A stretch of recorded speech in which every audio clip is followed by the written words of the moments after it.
He's a hip-hop legend. Okay? And this guy, together with Clément, they founded Caliph Records, where, you know what, they've been producing music, and he has produced music that has dominated East Africa's music scene. You know, when you talk about domination, he was when Jose Chameleon is of Uganda, Mr. Nice was of Tanzania. This was our legend here in Kenya. He was performing songs, he is performing songs in Swahili and Sheng. He's got a brand new album which is out. He's my brother from another mother. His brand new album, by the way, it is called Baba. It is called Utu Zima. You've heard the voice. You've heard the man. Joe Cali is in the studio. My brother. Yes. Oh my man. A living legend. Karibu sana. Nashukuru sana. How's it been, man? It's been a very long time, brother. Long time. I think over 10 years. Over 10 years it's been. 10 years. And you know what? Because JUA's in the studio. Listen to this. Yeah.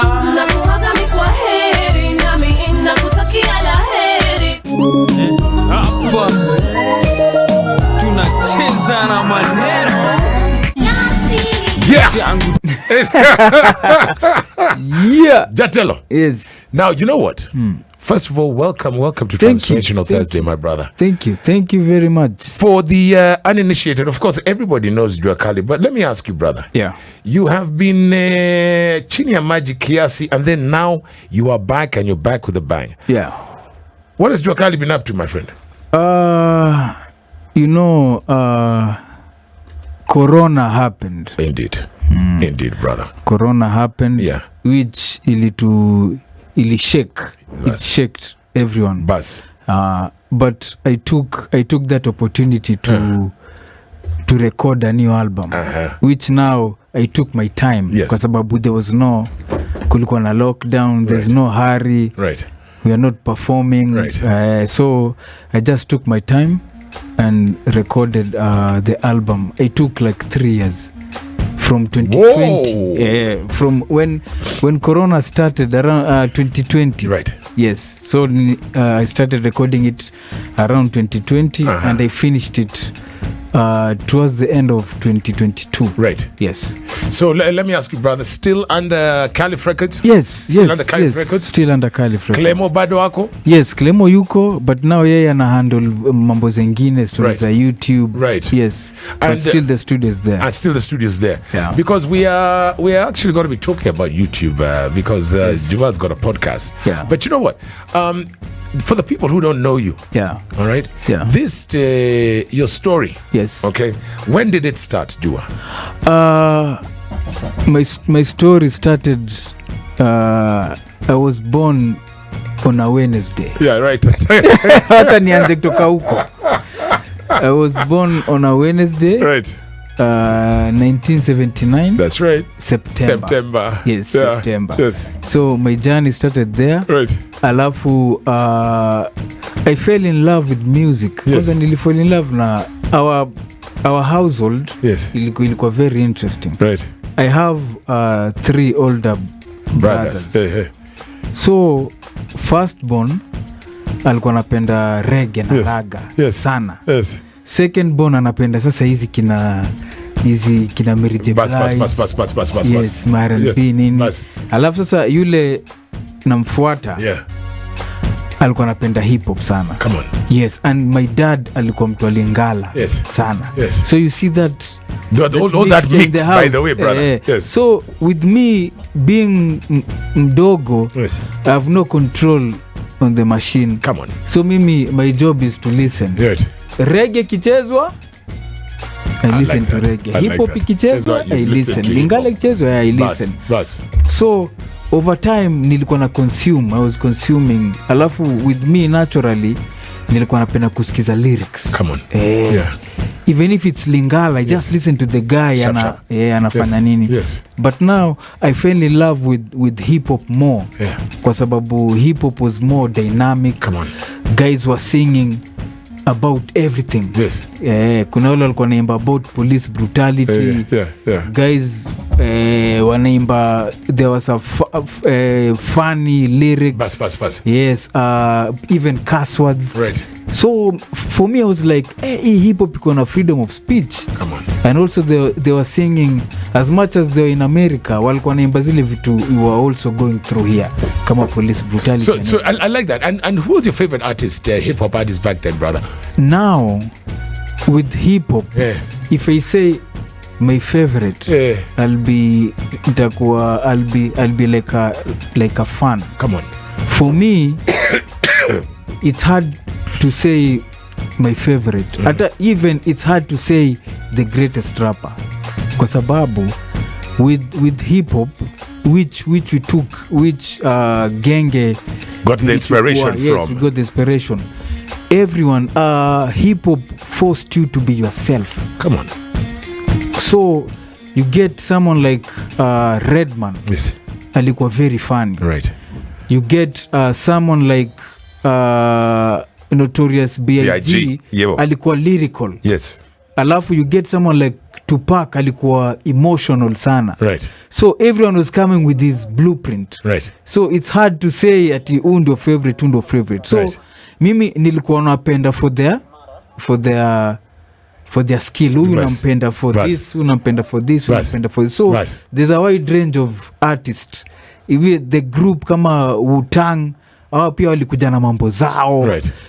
So there's no one who's my favorite. Right. I picked something from all of these guys. From all of these cats, no? Yeah. Okay, and in the studio also today, and he's going to be with me today and tomorrow. All right, we got DJ Lock. Karibu sana, brother. Man, how you doing? I'm actually all good in the hood, my brother. Ebu karibia microphone. The mic. Apo sawa. Apo sawa. Look, tell us, where do you play, brother? I play at Casavera Lounge. That is a Long Gong Road. But I also do a lot of freelance gigs. So kama uko na sherehe, I think we've met once or twice when we are in our escapades. Yes. Yeah. So I am in Nairobi. So wherever it is that you have a gig, holla at me. Okay. I'm always there. Now, look, you see, you obviously you know Joe Cali. Of course I know Joe Now Cali. he's talking about and he picked those the inspirational from those various artists. Yes. He says he's got the Redman. Do you have Redman there? Yes, I do have Redman. Ebu line up Redman. So brother. Yes. Now we asked JUA his story and about his love for hip hop. This is obviously what he had to say.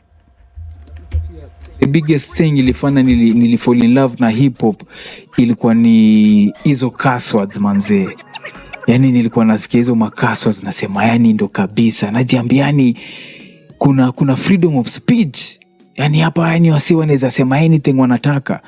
Alafu najua sasa mtu kama mimi nilikuwa na advantage kwa sababu najua kina Mbuyu kina Mada hawakuwa na understand nini endelea. So ilikuwa hard sana kutu stop kusikiza hizo muziki. Hawangetel hizo mawads nini because muziki zilikuwa zinapita tu. So niliget chance ya kusikiza hizo ma parental advisory. So time mimi nilikuwa na enjoy. So reason nilisema 91 kwa sababu hiyo ndio time kuna group ya hip hop kulikuwa na song moja ilikuwa inaitwa F the Police. Yani hiyo song ilikuwa deadly. Yani jo nasikia nasema yani hawasi wanatukana makarao. Na ni song moja ili blow up mpaka wale wase Kenya walikuwa wanafuataga hip hop wali like. So yani nikasema yani ndio muziki. JUA. Yes. You see now so that was a following inspiration, my brother. Yeah. All right. What about when we now tukirudi hapa Tasa kwetu? My brother. Yeah. Because obviously when we talk about Genge was a movement and it was a foundation. Yeah. All right. Yeah. So there's not a lot of people ambaye walikuwa nyuma yako. Yes. But who did you pick up from, brother? Even continentally and in the African setting. Where? At that time. Yeah. That time most yani industry Africa still was I think the industry which was very vibrant was from Congo. Kina Kofi Olomide. Kina Kofi Olomide. Kina Kofi Olomide. So yani inspiration yetu mostly I won't lie to anyone, ilitoka from hip hop. I like that. Yes, I like ilitoka from hip hop because I felt like this is the music which it forces you to be yourself. Na mimi I really love that. Nikasema this is what I want to do. Okay. Yeah. So look, there's JUA, you know, you're listening to the Redmonds of this world. You're in Jamhuri High School, my brother. And then I like that. And then Jatelo. Yes. So you finish JUA Cali, you finish in Jammu, and then what happens next? How did that journey get from Jammu now to the studio, your first recording, bro? Yes. Now in Jammu we had a group. Yes. Yes, because the journey started also in Jammu. Yes. Yes. So we had a group. We were writing songs because those days kuingia kwa studio was too expensive. Right. Pia we were still in school. So after school now, Clemo comes in now. Sasa Clemo was in high. He was in high school at that time. Yes. So we used to exchange tapes. Unakumbuka, you remember those days of tape? Yeah, we used to exchange unakumbuka hizo matapes? Nakumbuka. Wasi exchange matapes. So Clemo alikuwa anatoka na matapes hai ananiletea, mimi natoka nazo Jammu namletea kama kuna msanii mniu ametokea hivyo. Right. So Clemo alikuwa amependa kusikiza production sana. Yeye alikuwa tu anataka tu kusikia hii beat na soundaje nini. So after school we had that dream ya kuanzisha our record label, our studio. Yeah. So around 99 we opened Caliph. Wow. Yes. 24 years ago, my brother. 24 years ago. Yeah. So we started experimenting because we recorded so many songs before we released our first song. Sharp. Just ile tu kusharpen our skills and everything. So around 2001, that's when we released our first song, which inaitwa Ruka. Hizo mkono best 2001, the song was Ruka, and then that is when the journey began. Yes. Original Thursday, where we aspire to inspire two of the very best, you know. The first one that basically set him on his journey, it's Ruka. Then that one right there, obviously, it's Kiasi. He is known to me, you and I, as Paul Julius Nunda, a.k.a. JUA Cali's in the studio. And you know what, just taking you back in time with that one, aspiring to inspire. Remember, Genge is now, we're going to talk about that, by the way, brother. You guys started off, why Genge, bro? Why do we call that kind of music Genge, my brother? Because Genge came about because of people like you. Sharp. When before Genge, before the name Genge came about, we used to bring songs to radio stations. Alafu nyinyi mko busy mnasema here's another local song, another local. There we go. That name used to piss us off kabisa. Local. Hiyo local, haina brand, haina weight. So we were like, yani lazima we come up with a name. Come on. Which yani itatupatia a cause, itatupatia a brand. Right.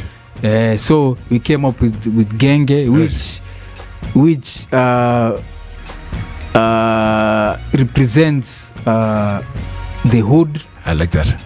It represents our culture. I like that. It represents Sheng. I like that. Yeah, so Genge is and basically is you, is the Kenyan. I like that. The Kenyan in you.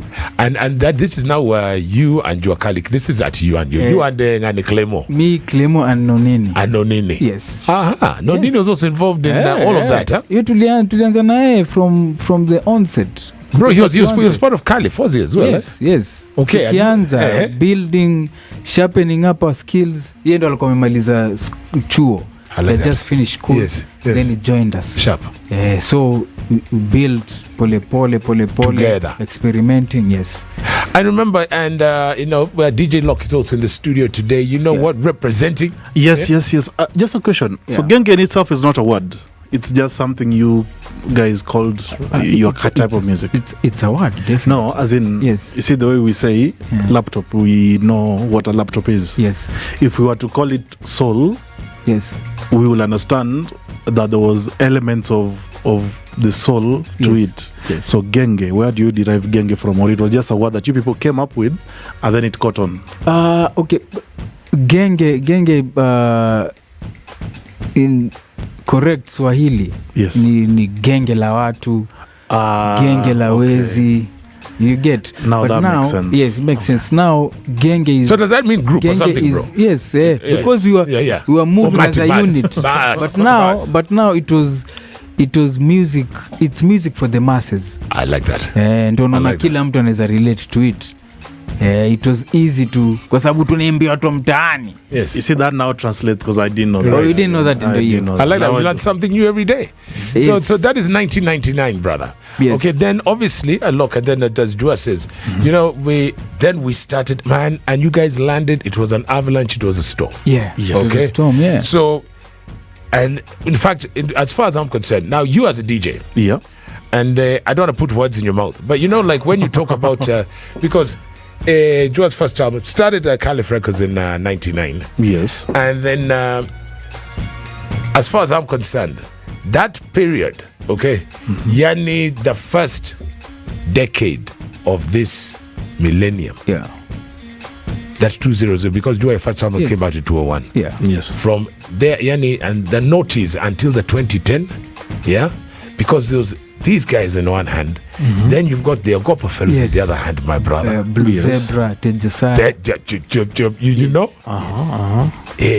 Kenyan, kina Tenzeli, that's why kina Gidi yes. That means when the best music that Kenya has come out in a minute. Yeah. In fact, these guys, you see like now, and please don't slap me. You see like now how our bongos in a diamond platinums now, and this is the they're now ruling East Africa. Can I say that? Yeah. You can't say that. Can I say that? He himself will say that. You see? Yes. Yeah, brother. Between millennium and 2010. Yeah. It's JUA who was sitting on top of the world. Yeah. See? They used to come to take lessons from Kenya. You see? Yes. Kina Chameleon came and Kina Baby Cool used to come and by the way. Yeah. See? Yeah. I remember there's that story that Diamond used to cut and raise for the P unit. Yes. Even in Coast, he did have what a story. To cut and raise for P unit. Allah. Ukweli kabisa. Very true. So I think what I wanted to ask you, bro, and this is an unfair question, because as an artist, your best work is yet to come. Yes, definitely. Definitely, yes. But when for you, bro, was the representation, and you anyway, that one tulikuwa on top of Mount Kenya. What period was that, brother? Not, and I'm not talking about Joe Cali specifically. I'm just talking about industry, Kakango. Yeah. Because it's going to lead up to the question, because now currency, because of people like you, yes, there's something you guys are now doing. America has even recognized. Yes. We're going to get to that. Yeah. But when to you was the crest of the wave, Jatel? As you said earlier, from 2000 until 2010. Sharp. We were ruling everything. Boss. There was no boss. Because we used to perform. I used to Kampala and Tanzania. Daily. Every time. The Friday uko outside. Friday uko perform. There are some places then hata artist wa Kenya washafika. Places like Tanga. Yes. Tanga, I remember those days they used to have those posters that were done with paint. Yes, your photo with a whole lot of other artists. Yeah. But now the shift ilianza around the end of 2009. Thank you, brother. Hiyo ndo time I think pia internet the penetration ilianza. That because obviously we were going to ask you what happened. So it is actually mtandao is the issue. Mtandao ndo ilianza it gave the other countries power. Yeah, especially exposure, brother. Exposure hapo ilianzia. And now these guys of MTV, yes, when they came to Africa, yes, now MTV, now this is inside story. Watu wengi wajui. Please.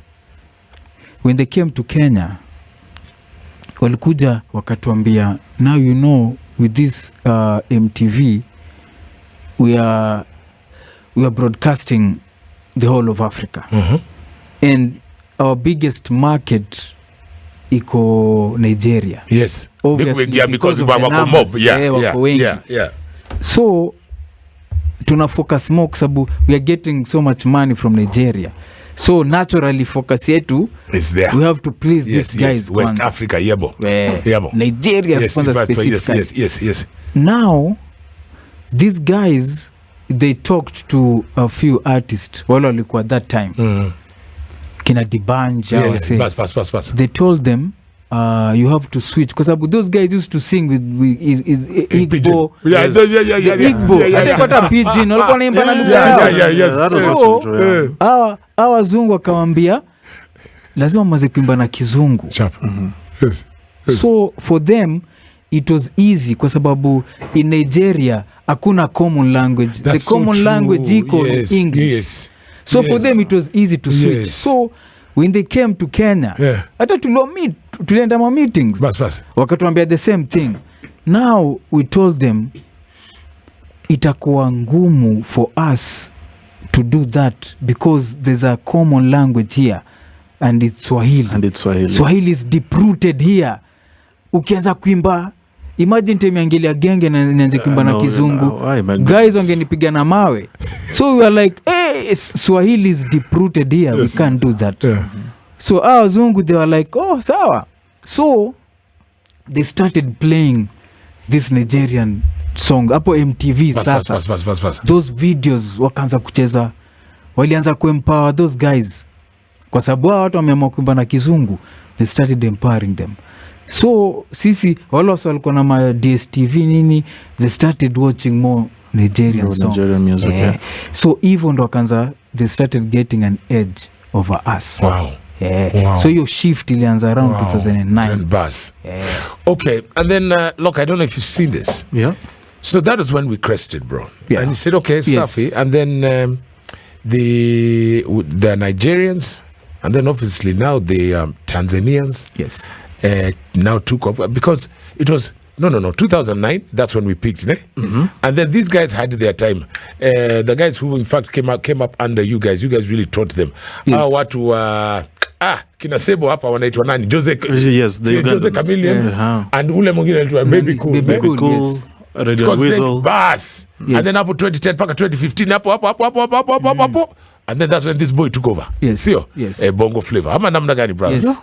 Now, look, I don't know if you know this because in recognition of and I saw that the other day, JUA, right? There's this guy who's this Nigerian artist, the first one to actually fill up a stadium in the UK, anaitwa nani jamaa? Burna Boy. Right? West African music has been recognized, and I really hate to use that word recognized because, like, what does that mean? What is recognition out there? You know what I mean? You ni kusamaje? Because he's toured the States. I think you've done all continents, bro. Yes, almost all. South America too. Brazil bado. Brazil is gender. But you know what? So when they say recognition of, so West African music, the American music industry have been recognizing West African music for a while. But look, courtesy of guys like Joe Cali, Genge, not Gengetun. Because I hate Gengetun.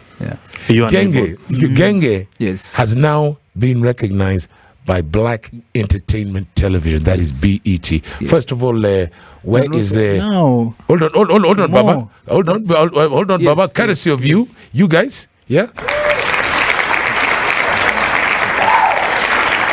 Even you, Lock, you can clap for him. Put your hands together. But now, they say mavizuri. Not BT, Grammys. Whoa! We're in the Grammys, my brother. Hapa nafaka na champagne hapa. Oh my God! Grammys, man. Grammys. That's good stuff. People Grammys. Wow. Yes. Tell us, how did that come about, my brother? Now, and it's about time, isn't it, bro? Yeah, yes. Now, it took almost 20 years for someone, because we didn't lobby. Mimi pia niliona online like everybody else. But now, when we came up with the name Genge, tulikuwa tuna make a contribution to the music industry, because at that time wale artists walikuja before us, they didn't have a name, all walikuwa naimba tu. So we were like, jamaa, mziki za Kenya hazina jina, so we have decided to contribute something, like we are one of the players to decide to contribute something to the Kenyan music industry. Come on. So we proposed the name Genge, but now these guys walikataa. These are our competitors. Walikataa. So guys started retaliating, coming up with names. Hiyo ndo time unaona there was Boomba. Oh, yeah. In retaliation to Genge. Now vile walikataa, Genge ikajulikana now with sisi Caliph. Yes. Ikabaki Genge wagani watu wa Caliph. Then so, Kapuka. Kapuka was a diss name. Oh, Kapuka this, Kapuka that. Kwa sababu hizo mangoma za club. Kapuka, it was a Disney. Now looking back, atuka tunajua hiyo time, but sasa vile sisi tulibaki na hiji na Genge, we had an edge over these other guys. Come on. Sasa ndo uliona the tide ilianza kuchange, tuanza kupita wase. Yes. Even ndo vile tulipita everyone else, Ogopa, Blue Zebra, even ndo vile tuliwapita, because tulikuwa na brand. Yeah. Yes, we had a brand, we had a movement. So now with Genge being included in the Grammys, yes sir, it was yani ni kama everything imekuja full circle. I like that. Kwa sababu that right there. Yes. Any artist from Kenya akitaka kusubmit his song to the Grammy, he will be under Genge. Under Genge. Any artist from Kenya, right, akitaka kusubmit his song to the Grammys, he will be under Genge. Which ndo kitu from the onset kwa lazima jamaa tuteni mziki zetu Genge. Receive your flowers, brother. Thank you. Receive your flowers. Yeah, thank you. So and good job, brother. So that is starting from 2024. 2003. Okay. No, but in terms of now the Grammy Awards. So anyone who wants to submit now, it's from next year, brother. Yes, from next year. Okay. And look, we talk about, he wanted to be a basketball player. He did? Yeah. He used to play backup, but he's a short nigga. Height ndo ilikata. But napenda basketball sana. Mwamka asubuhi coach bako. Kwenda kunini? That's the one sport imenishinda. Right? Nini kuwatch hata kuwatch imenishinda. Everybody tells, oh, you have the height, you have the body back in. No, this guy's got a body. You look at yourself. Hata usicheze kuwatch. Hata kuwatch imenishinda. Like I understand golf better than understand. But look, you look like you weigh 300 kilograms. Can you jump? I am actually very close to 300. That's not even a lie. I'm very close. Yes. Now, speaking of close up, bro, I follow you. Okay. Yes. And look, I don't know if there's one person who has kept it on the straight and narrow. Discipline is this nigga. Yes. Right? Yeah. About your wife, how's the family? Family is very okay. Yeah. Wife iko sawa kabisa. Sure. Yes, very okay. Okay. And the twins kila mtu wako sawa. Twins wako sawa. Second born ndio ndio kichwa na muma kidogo. All right, she's but okay. She's getting better, yeah. Now, you know what? There's also stuff that you're doing because we now know that Clemo, as you said, is now we're still there, yes. but he's also doing a lot at the county, and then yes. also my easy digital YouTube stuff. Yes, you have got new stuff that you've got on. You've got a podcast, bro. Yes, tell us about it, bro. The podcast is called the Calicast. I like that. From Joe Cali, definitely. Yes, it's a catchy one. It's a very catchy name. The Calicast. Yes, the Calicast. The Calicast.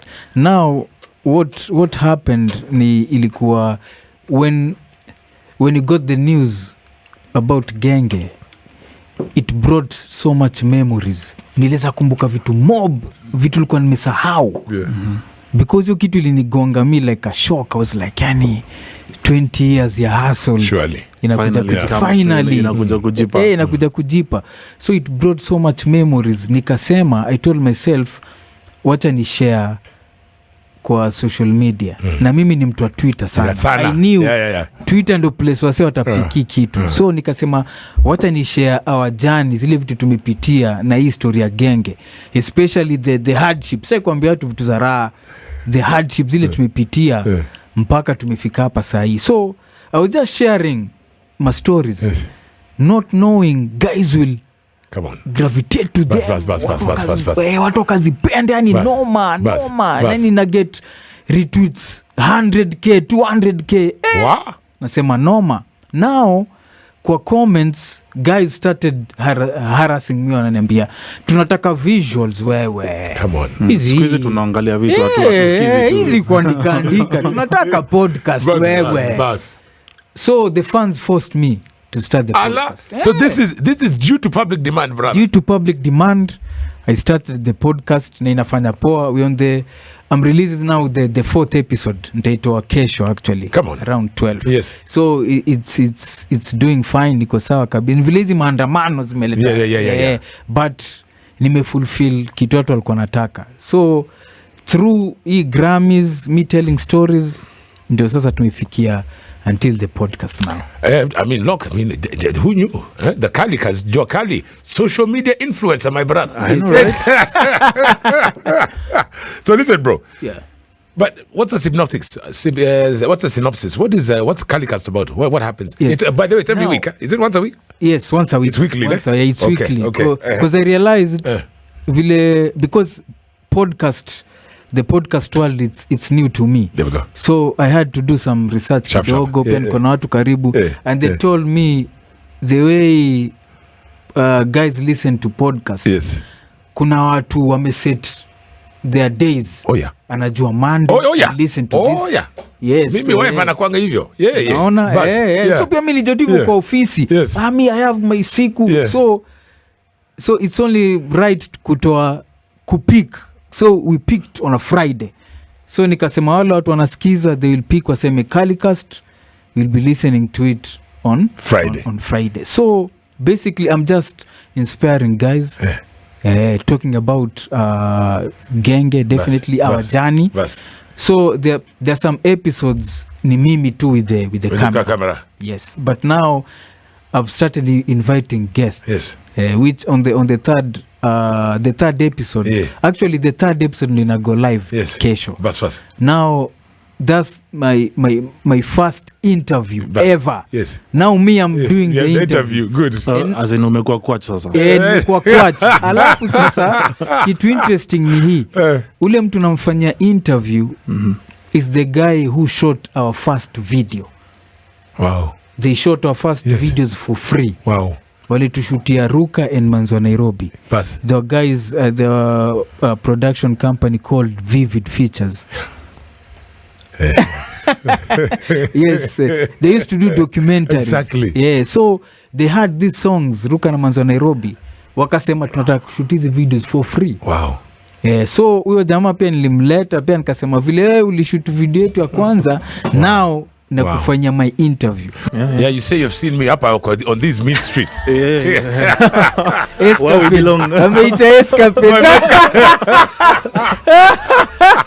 I did not speak of escapades. You know, Joe Cali and I go way back like a Maybach. Yeah. I used to MC for them, by the way. Yes. Oh. Yeah. Back, And you know what? way back. And you know, obviously, at that particular point in time, obviously, the main act, as we call them, is the one who comes last. Yes. And man, they used to be a build-up, yani umati. Remember, it was hizo ma kina trust. Yes. Nakumbuka? Nakumbuka vizuri. Oh, hey, man, the good old days. Please. In studio on this transformational Thursday. Okay.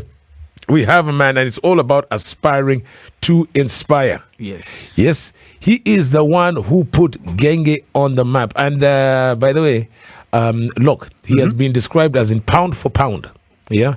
He is the most viable and commercially marketable artist that Kenya has arguably to date. You see, now we're having the lights are now literally pushing on his coattails. Now we have that obviously the Sauti Soul. Yes. And Ujama back on a Do we still have them though? Okay, those are now they're doing the individual thing. But Joe Cali. No, who's this guy, by the way, who used to be part of Kleptomaniacs? Yashinsky. Yes. Okay, Yes. so now there's him. All right, who yani toe to toe, blow for blow. Yeah. That's why now we can him and Joe Cali are here. Yes. So we want you to ask those questions. Get on to spicefm.co.ke. Yeah. Yes, and I'm Anna. Otherwise, dial the number 0719012600. You've got a question there, right, brother? Yeah. Let me go there. There you go. yeah, talking of questions, somebody by the name of Stakas Haron amekuuliza, as the founder of Gengeton, Yes. where do you see Genge. of Genge. Genge? Sorry. Oh my No, goodness. sema pole. Pole. And the reason why Sorry, boss. ni cause Gengeton iko kwa kichwa. There's Yes, something I want to ask you about Gengeton, but hiyo baadaye. Yes. As the founder of Genge, where do you see it Yeah. in terms of its future, and do you see it last? You know, when Genge was included kwa Grammys, it was just showing guys Genge is here to stay. Come on. Because Genge has been here for the past 24 years. Yes. Yani, as long as mimi niko hapa, Right. Genge is here. So You know what I would like to do? Yeah. I would like to propose to those who actually give us genres of music. Come on. You see, when you go to Apple Music or Spotify and then they ask what genre is this, yes. I would love to have Genge as well, because we have R&B, hip hop. They should include. They should that, now. yes. I Because mean, we're already in the Grammys. Yeah. They should include that because they always kuna hiyo place ya Swahili nini. Yes. Or They other. should. They should They actually should. have. But places like I think Audiomack wako na hiyo Wako na Genge? Genge. Yeah, I think. Oh, nice. Kuna moja nishaona. Yes. Now, So, the future is bright, very bright. Yani tuko Grammys next year mzee. listen. Yani it's too bright, Yes. too bright. Can we put him on the spot? Put him on the spot, bro. Give me two artists you see who are able to be on the Grammys Yes. other than Shinsky and yourself. Whoa. Caliph. Yeah. Whoa. Calligraph. Kenyan, eh? Yes, Yeah, of course. Calligraph. I'm saying. This is Yes. Gengeton. Yeah. Yes. Genge, sorry. Yes. I don't know. I am. Calligraph. Yes, Calligraph anaweza shinda easily. Respect to the OG, of course. Another one. Nani mwingine? These new cuts. Nani mwingine? You put him on the spot. Wacha tafute singer. Yeah. Nataka singer. Yeah. Wale melodies nini. Yeah. Maybe someone like Otile Brown. Otile Black. Otile Black. No, Otile Black is somebody else. Yeah. There's an artist called Otile Black. Yes. Kwenda huko. I kid you, there's Otile Black. Allah, me, I didn't know that. That's somebody else. Me, I call him Otile Black because he's Yes. black. No. There's Otile Black Brown. from Kibra, and then there's Otile Brown. Yes. So you. Otile Brown. Interesting. Okay. Interesting. So now speaking, because that's the future, bro. Yes. Now speaking of the future, JUA Cali is back. Look.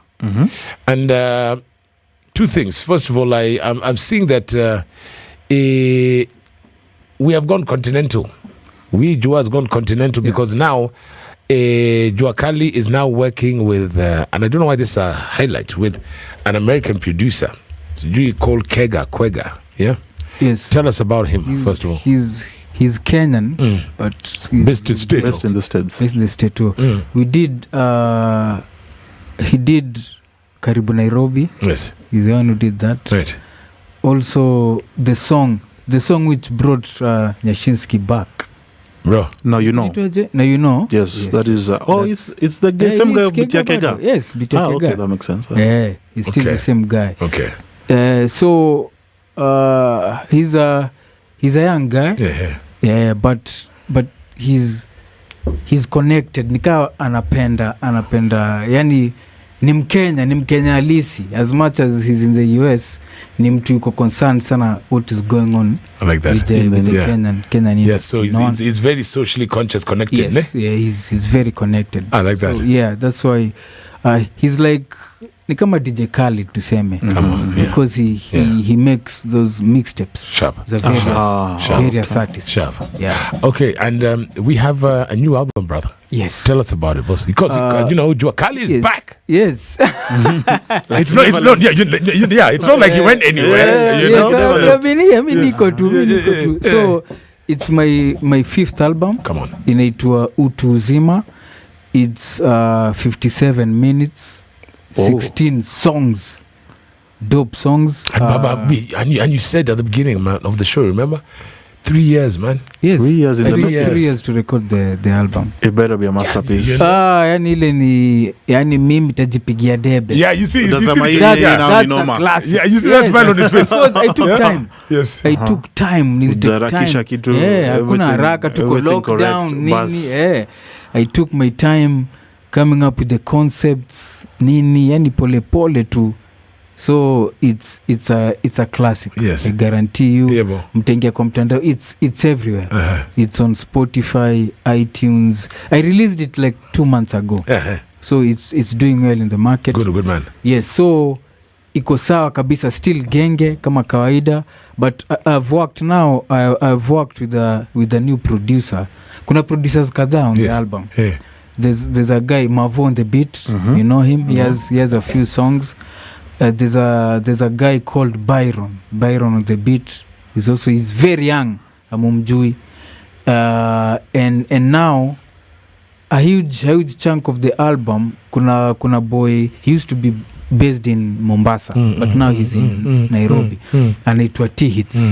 He did like almost 85% of the album. Yes, T-Hits. Okay. So dope, kali sana. Let's encourage everyone. Make sure you listen to it. Pay ko YouTube. Best. For guys who are YouTube, make sure you listen. I like it. Listen, I want you to introduce this song, my brother. Yes, sir. From the album. Yes. All right. Yes. And the song is.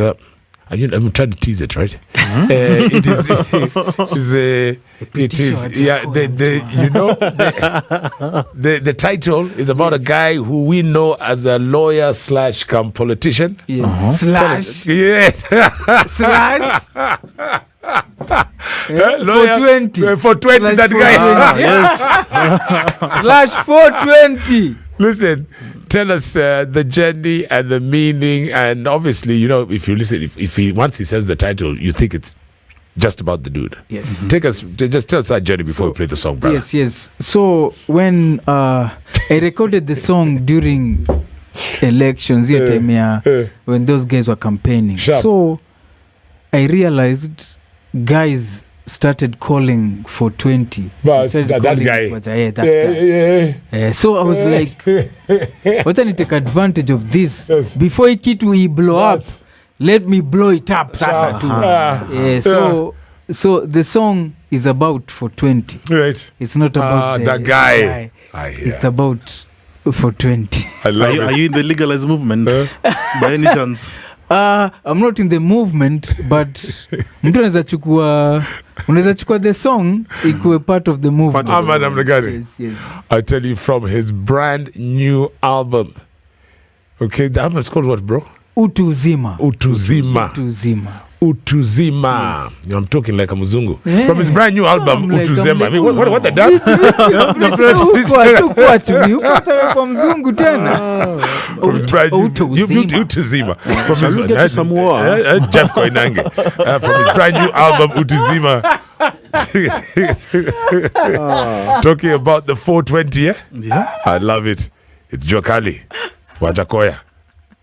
This song is definitely one of those that, you know what, you can't help, and we said that lot. You can't help, but when it comes to Joe Cali music, you just got to, the first thing you do is just bob your head. Yeah. There's how he does his music that is not. They say simplicity is best. Come on, but it's not simple. Yes. Yet it's very easy to understand and relate with. You see. And the best thing about him, because I kept on saying this, and not to disparage anyone, but you see, obviously it's because of people like Kina Joe Cali here, look. You know, before the people used to sing some songs, and you know, you're like, you listen to that music, I'm like, wow. I used to that out because the song has no there's no message. Kwachna Lock are chilling and they're just chilling. Yay! Kwachna Lock, they're chilling, they're just chilling. Yay! Funny you should bring that up. Funny you should bring that up because that brings us neatly to Gengeton. Yes, neatly. Yes. My biggest problem in Gengeton is because I don't get the content. Yes. Come on. Yes. Half of it, I don't know whether it's my age and I'm not that old. I don't get it, you know. Even if it is a matter of being vulgar. Yes. People have been vulgar before. You have to be clever. There we go. I mean, some of Nonini's songs are borderline toxic right now, if we were to classify them with the current temperatures and the world as is. Yeah. So as part of, because obviously Gengeton will still be classified as Genge. It's under Genge. As the founder, what do you think we can do to help these upcoming artists to know that there is art to music? I like that. It's not just about... That's a good question. Saying it how that's a good question there, bruv. That's a good one. You know, that's a good question. You know, now, if you really want to be a professional in anything, you have to be very observant. Sharp. Hata kama unataka kuwa mechanic, lazima uko observant tuone mechanic wengine wanafanya nini. I like that. And learn. Be observant and learn. Now, with me, nimepatia hawa toi blueprint yote. Yani through my music, wako na blueprint yote. I like that. Now to just kupick good job. What they want. What they want. Kwa sababu a song like Nyundo. A song like Nyundo. Mtu akisikia Nyundo anasikia hao jamaa wameimbia Hama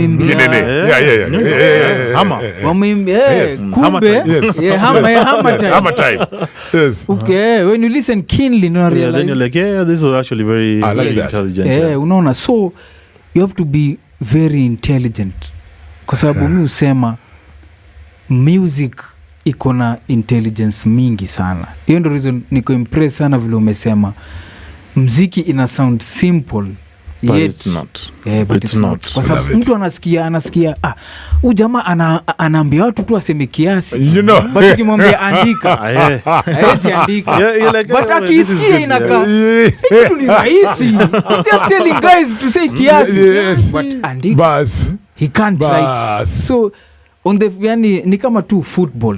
Football watu kama kina Messi, Ronaldo, they make it look easy. Yes. But ukiingia hapo you are like, damn. Kuna siku nilishika golf. Na ni ya golf. Mimi nilikuwa naona golf wase tu wana swing. Si kabolo unatandika na kanini. Ikaenda left. What is happening? Mbona hiki tu head straight. So Tiger Woods and he make it looks easy but it's hard. So these kids they have to be very observant na lazima wakuwe watu wa sharp kwa sababu when you tell a joke once watu watacheka. If you tell the joke again hakuna mtu atacheka. Guys are like lakini wewe pia umenini sasa.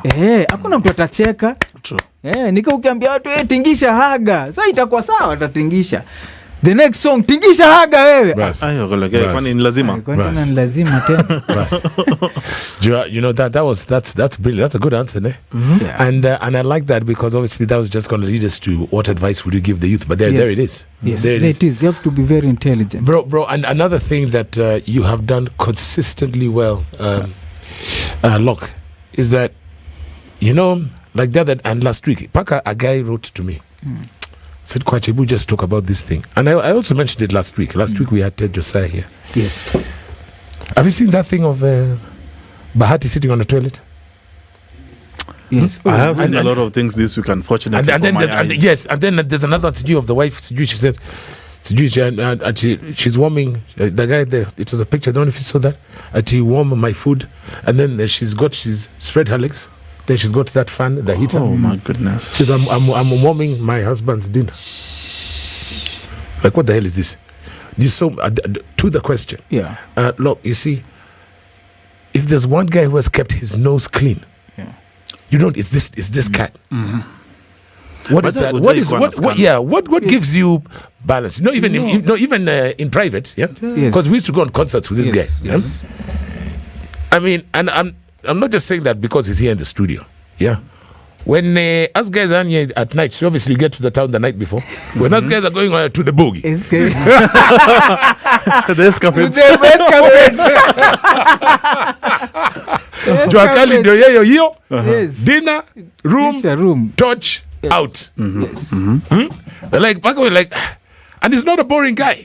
I know he's not. He's not a boring guy. You during that that other event, of course I wouldn't mention the name, but the Battle of the Beats. Yes, remember when we went with you to the park? Yes. Na alikuwa anatuangalia tu sisi bas. Escapades.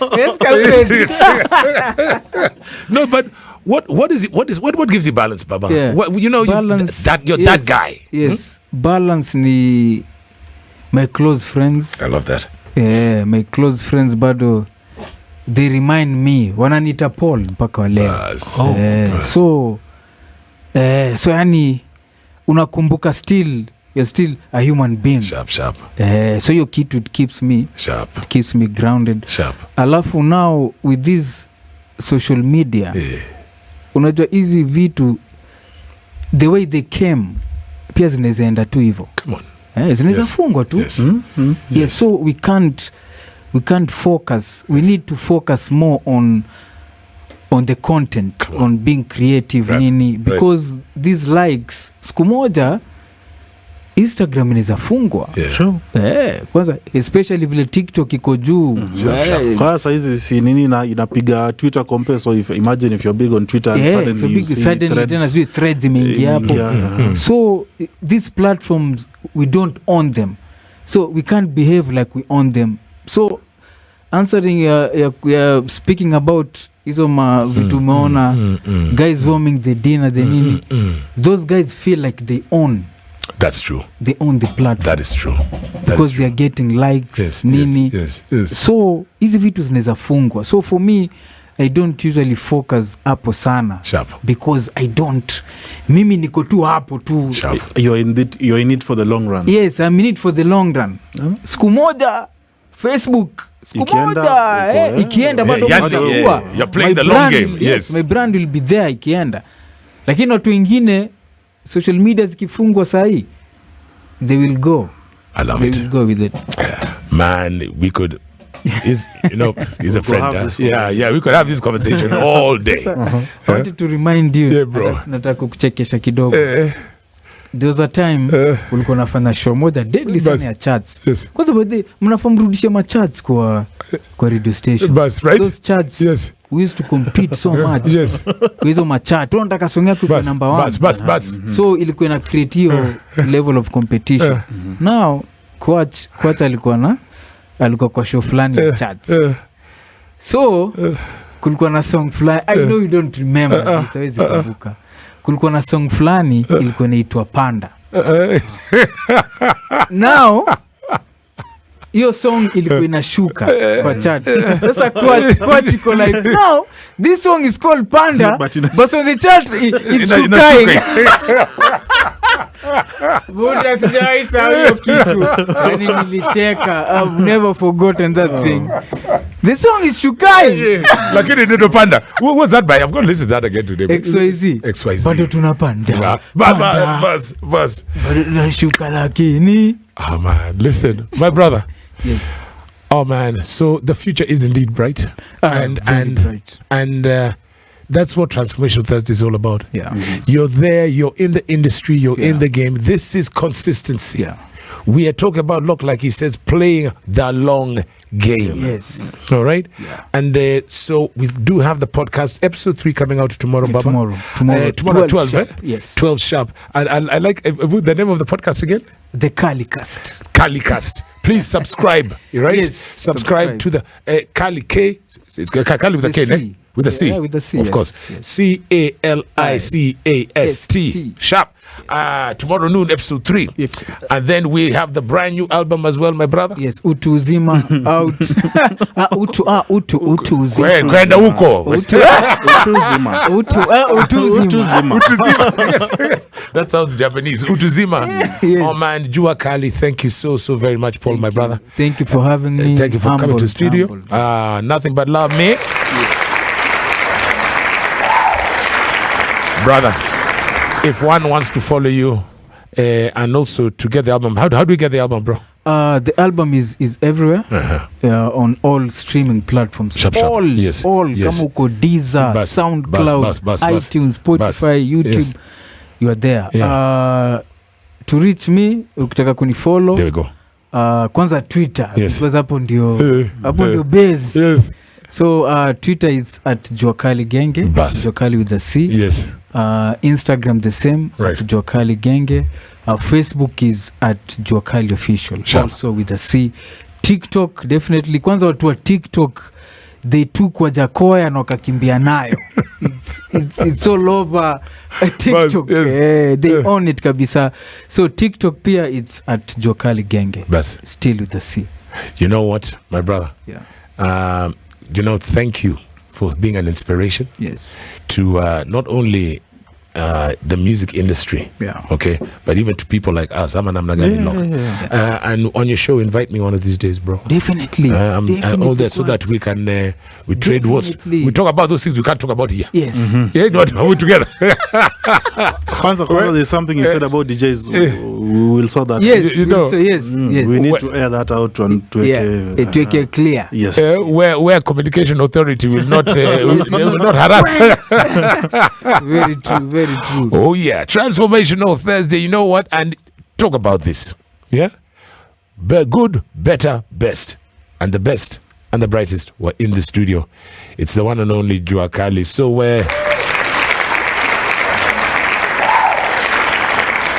I know you've looked forward to this time of every Thursday, and man, look who we have today. Asante sana, my brother. Godspeed to you. Shukran sana. And then the name of the show. Yes. Deadly sana. Sio. We need to inspire. Our job here. Yeah. We need to inspire. We need to just to tell this to show these young guys the way. You see? Because tumekuwa hapa, we were before internet. There we go. And we are here. Yes. Mm-hmm. So we know both worlds. Kuna vijana wamezaliwa kwa hii online. Yeah. So which is so they true. Only know this. That's so true. They don't know you can still do your thing without buzz. internet. So we are here just to... Thank you so much, brother. Thank you. And you know what? Yeah, and you've been hearing a voice today. You're like, okay, if you're not watching, but ideally now we want, and we said, especially Transformation Thursdays, you have been live streaming this, I trust. You have been on spicefm.co.ke. And by the way, another thing about JUA Cali, you've seen, I don't know why we didn't mention this, his fashion sense now, right? It's stylo. He's always been a stylish guy. Who does the wardrobe, brother? There's a guy. No, honestly, Mukona check. Yeah. She doesn't need me double XL. Ibe the stucky seti ni chocha or anything. When I was in London, a few yes, nilikuja nao kutoka London. Yes. We were performing at the Rugby 7. Buzz. I think like 2 months ago. Yes. So pia mimi mwenyewe niko na sense of style. My friend. There's a guy anaitwa Omosh. Who always styles me kwa videos and everything. So I'll big him up. Hata amejaribu kunipigia simu. Buzz. So utaishi miaka mingi Omosh. So he's the one who make sure niko fresh. That Omosh guy, because like the first time I saw him in a suit, I'm like, damn. Yes. This guy, he is money. It doesn't look like money. He is money. And then, in fact, we started. It's one of those days now we're just catching pints. I don't know if for the opposite or something. And you see Jamawa Caliph. Caliph mepotea. He looks like money. Speaking of money, man, he's in the studio and he's basically going to entertain you until 7 p.m. before, just up until the news. He's going to be with us today and tomorrow. Locke is in the house. Karibu sana, my brother. Welcome to Spice Drive. Day one. Thank you so much. I've always wished to be here. Karibu sana, boss. Leo vile nilisikia hiyo simu nikasema I have to be. It doesn't matter what happens. We are together. Lazima tukue huko ndani. And you come through, man. Thank you for coming through. Thank you so much for having me. My name is DJ Locke, and that is DJ LORC. Si ile Locke ya Joe Cali. Even me. No, it's LORC. Okay. Yes, and I'm looking forward to this actually. What? Sorry, bro. Do you ask DJs what their names mean? What does that mean? Locke is an abbreviation of my names. Yes. So that now we know. Yes. Now that was. For those who know, my name is Louis Okage. Yes. Rollins, and then I took one from my dad because my dad inspired me into music. Collins. Okay. So that is LORC. Okay. Louis Okage. Rollins. Yes. Hey, Injagure. That means what about you already know. Paul, now me, I'm like, hey, me when I usually tell people Edward Kenny Francis, they shut up. You see it? Like you just say them. Louis Okage, Rollins, Collins. And you're going to be here today and tomorrow, bruv, and hopefully even next week as well. But usually Thursdays, Fridays, and Saturdays, there's you're on the boogie. Where can I find you? Yes, if you want to find me, you can find me on Thursdays, Fridays, Saturdays at Casavera Lounge. Casavera Lounge is along Gong Road. Good one. By now you already know where Casavera is if you're listening to this. Yes. So I usually do the good music before we get to the hours of the night. Okay. So if you catch me anytime, anywhere, or you can just follow me on Twitter, Instagram as that's the one good. At DJ Locke. DJ Locke is LORC. And any platform that I am in, that will be my handle, because apparently there's no other DJ Locke in the country. Bus. So like tonight, after here, Casavera Lounge. And then on Fridays from what time? But then also you'll be here. So yes, I'll be here. Should we say from 7 going on? Yes, from 7 going on, I'll be at Casavera. And Satos, bruv? Pale tu Casavera Lounge bado. Kutoka sangapi? Kutoka 7. All right, man. Welcome to Spice Drive. Are you ready?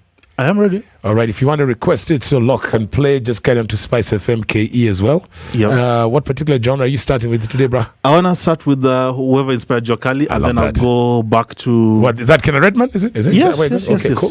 Wow. And then I'll be all over today, but it's good music. Are you playing that song? You couldn't mention that F the Police? No. Obviously... Miriam will come in the studio and swallow you by then. I know. All right, so you're playing one for Juan, eh? Yes. All right, so welcome, Karibu. You come in after the break. That has been, my time is done and indeed dusted. It has been absolutely fantastic. What a long day. Joe Cali, thank you very much. Locke, thank you for coming through. It has been Spice Drive. So remember, as we say, may the road rise to meet you.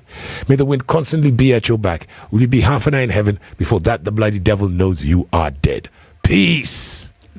In Caliph. Peace. I'm out by Satisana now. Spice.